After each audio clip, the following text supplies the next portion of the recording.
For Valentine's Day, something cute, pink, and sweet seems like a good idea.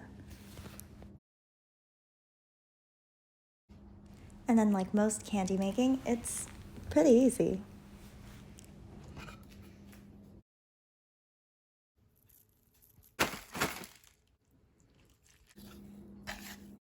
So they aren't as hard or chewy as regular Tootsie Rolls, but I think that's a good thing. First, I needed a small container, and I lined it up with plastic wrap. I've tried it without the plastic wrap, and it's just trickier to get it out later. A cutting board and a knife, a medium-sized bowl, a measuring cup, a liquid measuring cup, and 2 smaller bowls. The thing with this recipe is it moves really fast, so I needed to measure everything out before I got started.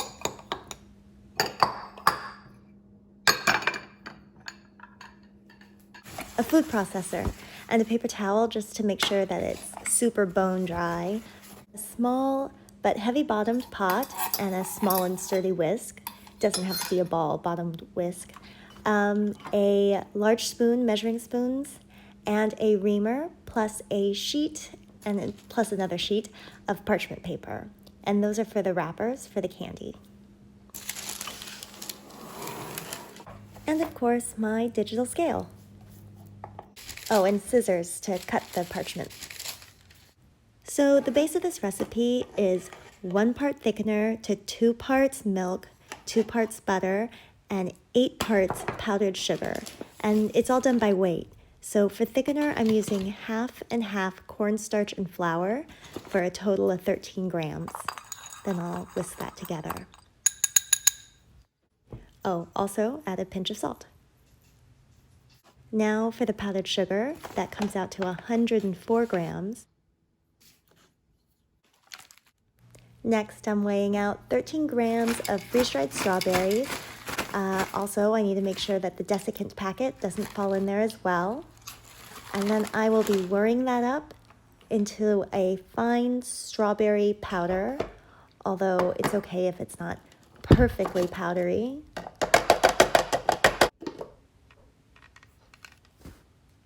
And I will stir that in to my powdered sugar. Try to get every little bit.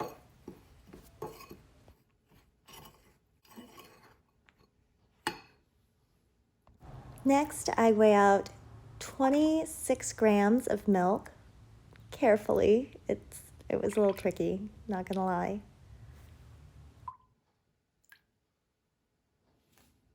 And then 26 grams of butter, which is basically 2 tablespoons. So I will just cut down the 2 tablespoon hatch mark and put that right into my pot. Next, I'm cutting my lime for my ½ teaspoon of lime juice. Maybe it's overkill to cut a whole lime for ½ teaspoon, but I think it really brings out the strawberry flavor and perks it up.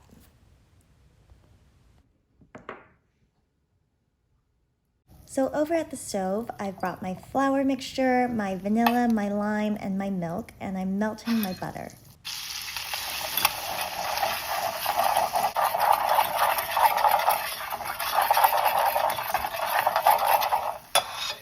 And after the flour's all mixed in, I add my vanilla and my lime.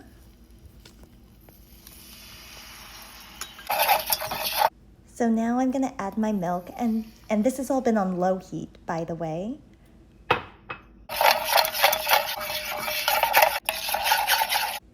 So it goes from looking kind of clumpy to this oily paste, and that's a good thing. That's when I want to take it off the heat and bring it back over to where I have my powdered sugar and strawberry mixture.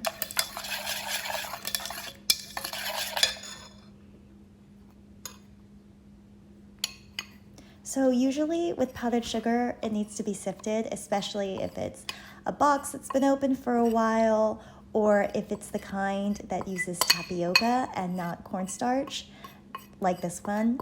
But because of how thick the paste is, eventually all those little clumps work themselves out. So this is a sift-free recipe, which makes me happy.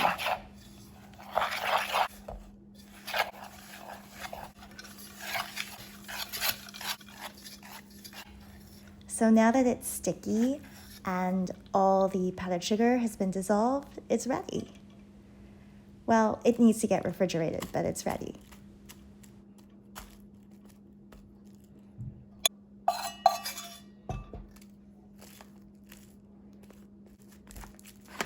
So now I'll refrigerate this for 3 hours, and after that time, it'll be ready to cut. In the meantime, it's probably a good idea to cut the little parchment squares for the wrappers, or, I leave it to the last minute too. 3 hours later,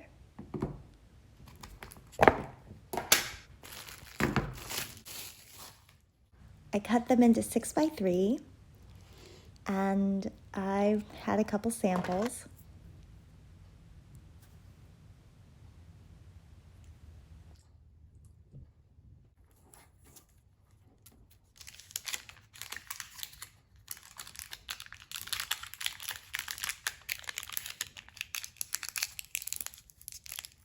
I thought wrapping them up was going to be tedious, but I don't know, it wasn't so bad.